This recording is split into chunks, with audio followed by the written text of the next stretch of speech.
All right, we did some basic prompting, so now let's do a little bit of advanced prompting. I would like 15 more math problems similar to the one in this image. So I'm going to click this image. It's on my desktop here. I took a picture of it, and it's this one right here. Put it in here. So now it's going to read what's on that image. Yes, it's actually going to read it, and then it's going to create for me, hopefully, 15 math problems that I can share out with my students. This is very, very nice. Now you're going to notice over here there's a thumbs up and a thumbs down. So if I don't like these problems, I give it a thumbs down, or if I really like them, I give it a thumbs up, just like I did here. I can listen to them, I can copy them, I can double check the responses, and I can also export them to a Google Docs if this is something I'm going to share out with students. Of course, I could also just do a copy paste and paste them into a document at some point as well.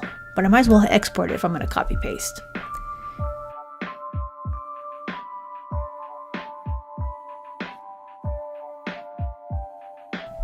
Thanks for watching, and if you hit that subscribe button, you'll get more videos about Gemini.